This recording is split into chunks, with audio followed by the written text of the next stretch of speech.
Ladies and gentlemen, welcome once again to the Packernet Podcast. I am your host and resident panelist, as always, Ryan Schlip. Check us out online, packernet.com. Find me on Twitter, pack_daddy. I hope that was not as loud for you as it was for me. That was blasting in my ears. But I'm trying some new stuff today, so this is going to be a short podcast, and it's going to be probably a little clunky. But I have a camera in my face today. Because I am kind of a couple different reasons. The big one that matters to you is the fact that what I'm going to start doing, or try to do if I can get this to work and it doesn't end in disaster, is to not only have the podcast for iTunes, etc., but also to have a second YouTube channel which is just Packers related. On YouTube, if you want to find it, good luck, because I just started it and YouTube doesn't even know I exist probably. But it's Packernet Podcast, easy to find if you're a YouTube person, as I am, much more so than a podcast person. Going to be doing YouTube channels and just kind of see, again, just appealing to a broader audience, and it gives me more opportunities. I can do live things if there's something interesting going on, live streams. It's just good practice because I'm starting to do this with my NFL Draft YouTube channel as well. And it's also nice because not only can you see my trashed basement, but I get to put up graphics. So I've got the big board, which is kind of useless because we're not really talking draft today, but I wanted to put up different imagery to kind of play with. And then down below I got the little ticker because I'm an overachiever in some capacities. But anyways, so for that reason, we're just going to kind of see how this goes, and hopefully it doesn't end in disaster. But if you are a YouTube type person, you want to check it out, Packernet Podcast on YouTube, just see what it is about. Yesterday was extremely exciting. Nothing actually happened, and if you listen to my podcast yesterday, you'll understand not only why. I mean, common sense kind of tells you why, right? We can't be interested in every single player, which we are, and sign all of them. Common sense kind of dictates that just because we're interested in 400 people, maybe we sign one or two. But beyond that, aggression, as I mentioned yesterday, doesn't necessarily mean signing a lot of people. It simply means if someone's available, you pick up the phone, right? So Sammy Watkins, do we really want Sammy Watkins? Maybe not. But he's available. What does it hurt to call? What does it hurt to pick up the phone and just see what he's looking for? Right? Maybe he's looking for a short-term thing. He wants to revive his career. He's willing to take a small pay cut because he's been injured and he's had bad this and that and this. And he just wants to show how great he is, and how better to showcase his talent by working with a quarterback who's going to inflate how good he is. So he signed like a 1 or 2 year deal. Maybe he wants to stick around. Maybe he wants to move on and get a big paycheck. You never know. Right? I mean, according to Spot Track or Spot Rack or however you pronounce it, he's worth like $6 million. It's not that much, and he's a pretty talented dude. As much as everybody wants to talk down to him, I mean, he's a first-round draft pick. He's got speed for days. He's a pretty big dude. It's not going to hurt. The question always comes up: why are the Packers doing so much for?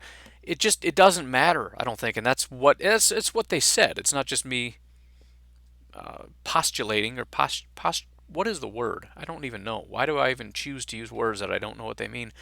Um, but yeah, it doesn't hurt to do that. Will they end up signing any of them? I don't know. And I also mentioned yesterday, conspiracy theory, that maybe this has somewhat to do with negotiating. Right? Look at all these people we're interested in. Be nice if we can get this thing done. Aaron Rodgers, his camp is kind of saying we're going to wait until after Cousins, and Gutekunst is like, we'd like to get this done sooner than later. This kind of stuff doesn't hurt in terms of trying to get a contract done with Aaron Rodgers, to say we need to know how much money we have. We need to know what's going on. We want to sign these guys, but we just can't. Right? I don't know if there's any truth to that. Again, I don't want to rehash that. I want to kind of move forward. You've drawn your own conclusions at this point, and that's fine. But either way, as I said, it's exciting. There's sort of this new NFL, and the new NFL goes a little bit like this: cut everybody, reshuffle the deck, sign a whole new, brand new team. And it's kind of new, so we don't really know if it's going to work. The old way of thinking was sort of the Packers are doing it right. It's draft and develop. Maybe the Patriots are sort of the perfecters of this, in that it's draft and develop, and then you kind of do a little patchwork here and there, and that's sort of how it works. But you look at what the Eagles did, and some of these other Jacksonville Jaguars, they went out and bought a defense and almost got to the Super Bowl. The Eagles, all throughout the season, just picking up people like randomly out of nowhere. Like, oh, they added more pieces to the defense. Like, really? They won the Super Bowl. So a lot of teams kind of going out and doing this. It's a new thing. Be interesting to see how this goes, especially long term, how well this is going to work. But it's cool that as this is changing, we don't have Ted Thompson, whose goal was to see how little he could say. I don't need to explain to you as Packer fans how frustrating it was at this time when every team, there's some kind of news, there was zero about the Packers, nothing. Even if they've signed somebody, right? Occasionally, like somebody's going to do a visit. There'd be like one a year you hear about a visit, and you get excited, and they don't sign that guy. And then when they do sign somebody, you didn't hear anything about it. It was super quiet and mysterious and secret, and they ended up signing him, and it just came out of nowhere, and he wasn't that great of a player. It's like, what is happening here? This is, you look at a list of the best free agents, take the quarterbacks off the list, and everybody from 1 to 10, if you look at who's interested in those players, Packers want them all. And again, just pick up the phone. What is it going to hurt? Some other people kind of wondering why so much interest in offense. Again, I don't know if there is actually interest in offense or if it's just a matter of picking up the phone, right? If you look at cornerback, every single cornerback that's available from Dominique Rodgers-Cromartie to, I don't know, I'm blanking. That's the other issue with, usually when I just do the audio podcast, just push the old pause button, kind of clear out my brain, which has wandered off, and just kind of rein that in, then resume. But with a live video thing, I can't exactly do that. Now explaining that, I lost my train of thought. But but every single cornerback that is available, the Packers are interested in, or at least have expressed interest in, which probably means they reached out to the agent, and the agent leaked it to Rappaport, or however that ends up working. But that's what gets conveyed as interest, which again I think is just the Packers saying, so where are we at? What's the deal? What's the number? What is he looking for? Just so you know. I mean, why wouldn't you want to know where everybody falls and where everybody's at, and what, maybe something comes up like, wow, I never considered that, but maybe this is a good fit. I'm even thinking that, right? Like, what, Deshaun Kaiser, oh, that's stupid. Why do we do that? And then I think about it, I'm like, yeah, it's actually probably pretty smart, right? We don't want Demarius Randall, and Kaiser is actually pretty talented, and he's going to be behind Rodgers. Hopefully we really don't have to see him all that much. But kind of sky's the limit with his potential, super strong arm, blah, blah, blah, blah, blah, right? So then yesterday you hear super interested in Allen Robinson and Sammy Watkins and Jimmy Graham. Well, Robinson's off the table. Bears are planning to sign him. If you haven't heard that, that's a thing now. I didn't hear it till this morning because I go to bed at like 8 because I am a 90-year-old lady. But if you look at Sammy Watkins and Jimmy Graham, just for an example, the two of them, for all three of them combined, would have been about $25 million. For Robinson, Watkins, and Graham, $25 million, which is about what Cobb and Jordy are costing us against the cap this year. If you take Robinson out, Watkins and Jimmy Graham, and this is according to Spot Track, it's probably going to be higher. I think Allen Robinson got $14 million a year, which I think that's only like $500,000 more than what I thought. So it's probably relatively accurate.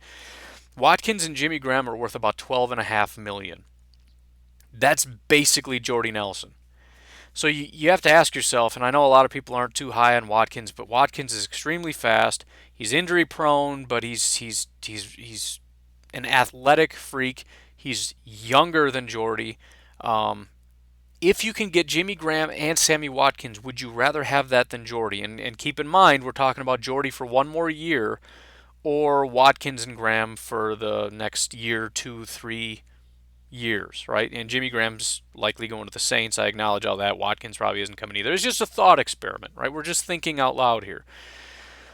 So it could be possible that if we cut Jordy and we extend Cobb to give ourselves a little bit more leeway, we can get Watkins and Graham and come out ahead, have more cap space signing Watkins and Graham, and then we have again, who's our good wide receiver? Adams. We have Adams, Sammy Watkins. So we've got the big, strong, up and coming guy that keeps getting better every year. Devontae Adams developing a great rapport with Aaron Rodgers. We've got the young, fast, athletic, underappreciated Sammy Watkins, who hasn't really played for all these great of teams, who now is playing for the best quarterback in the NFL. And you have Jimmy Graham, who can stretch the field and do all this different stuff. And we've got a little bit more cap space than we had before. Now, I talked about before how we have to extend Rodgers, which is going to cost us money, not save. If I'm wrong about that, somebody try to correct me. But I can't. I don't know how you pay the guy $20 million, then you extend him to a $30 million a year contract. But this year our cap hit is $18 million. It doesn't make sense, right? So as I said, it's going to cost us money to extend Rodgers, and so likely in my mind we're still going to cut a guy probably like Clay Matthews so that we can re-sign our free agents and extend Aaron Rodgers, which does hurt a little bit. But again, just a thought experiment. It's an option. So when we ask questions like why would you want Watkins and Graham, there's a cost, there's age, there's talent, there's Jordy, looking at about one more year. There's a lot of factors, and again, this is why just simply picking up the phone can be pretty beneficial to just kind of see where we're at so that we can just reshuffle these things. And then you kind of take a step back rather than just reacting like some of these teams are doing, like we want them and we'll sign them. It's just about getting all the pieces and trying to rearrange the pieces in the best pot. What is the best 2018 team we can put together? And we get Russ Ball in here and we say, what can we do with our cap? How can we maximize cap and maximize ultimately the 2018 team that we have? And the only way you can do that is if you pick up the phone whenever someone becomes a free agent and just say, what's the situation? All right, then you talk to your coaches and you talk to your personnel people and what can this guy bring? The pro personnel, tell me about this guy. Your coaches, can you use this guy? How can you use this guy? What, Sammy Watkins, super fast. What do you, would that be beneficial? That you play with the pieces that you have and just see how it all shakes out. So going forward, there's still a ton of names out there. Super excited about today to see exactly what, are we going to sign anybody, or is this, again, just kind of, is it more aggression just for the sake of finding out what's going on, but based on the cap and all the competition and all this, we're not going to end up signing anyone? Who else is going to become available? There's also trades. You don't just have to look at, free agents and say, well, here's the list of people we can get. There's so much that can happen. There's so much going on right now. And again, with the NFL changing its culture to just kind of being more free and open to, it kind of cracks me up because it reminds me of, everybody always talks about Madden and how stupid people who play, I don't really play it, but people who play Madden, it's, NFL is not like Madden. It's not like that, blah, blah, blah. And you look at, for example, back in the day when I did play Madden, what do you do on fourth down? You always go for it, right? So now after like 20 years, all of a sudden the NFL, you see guys going for it on fourth down like regularly. Like once you get past the 50-yard line, but you're not quite in field goal range, that's fourth down. You always go for it on fourth now. That's a Madden thing.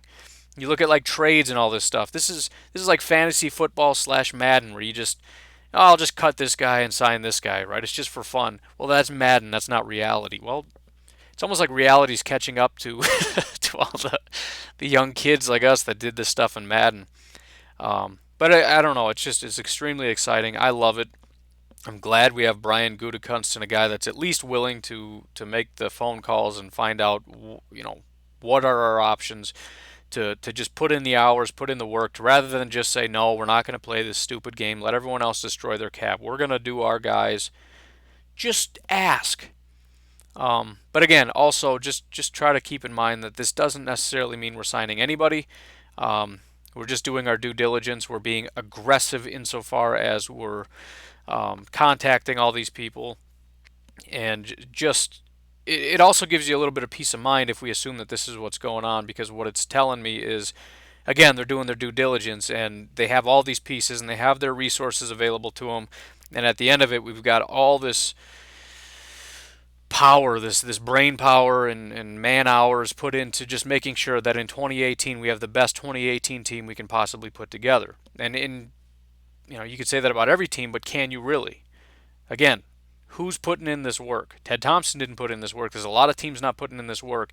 Every single free agent they're telling Ian Rappaport and all these insiders that the Packers are interested. Why are they saying that? Because the Packers called. Not every other team is calling every single person. The Packers are calling everybody because they want to make sure they have all the information. They want to make sure they're doing their due diligence and they're being aggressive and they're working hard. And if nothing else, whether we sign people or don't sign people, we have to be able to appreciate that. So, anyways, as I said, this is going to be a short podcast. We're only at about 15 minutes. It took me like 3 tries because the first one, I don't remember what happened. Then the second one, my son came downstairs and it was like, oh, go away, son. I'm doing something. And I tried to play it off like it's no big. It didn't work. So, anyways, short one, 15 minutes. Hopefully, have more news and get more comfortable with this situation and see how this all works so that we can get to doing half-hour YouTube videos and podcasts and all this stuff. But I'm excited. This is kind of a new thing, and I need to figure out how to maximize my time because 4.5, 5 hours worth of work, and I got 2 things done today. So, anyways, you folks, I appreciate you. Thank you for listening to all the viewership. Even though in the off season, the listens to the podcast and the viewership to the YouTube channel and all this stuff, it just continues to keep going up. So I'm pretty shocked by it, and I appreciate it. And I love the support, and I'm doing my best to make sure that I'm giving you the best quality content I possibly can. I got some cool stuff coming up too. It's just taking me forever to build it. I'm looking forward to getting into the prototypical Packers. I'm going back 3 years, looking at all the guys they've drafted, looking at their 40 times and all this different stuff, comparing that against the NFL averages to see, where do the Packers differ. The bench, no, most guys on the Packers have well below the average in bench, but broad jump for a safety through the roof, right? So, and then you look at the 2018 draft and how does that match up? So I'm excited I'm kind of getting close to being done with that. I'm excited to maybe do a couple articles on it for those of you that read articles, which I don't. But again, I'm really looking for quality content and trying to get you the best that I can. So anyways, you enjoy your Tuesday. It is the worst day of the week, but that's all right. We'll get through it. Have a good one. Talk to you later. Go Pack. Bye-bye.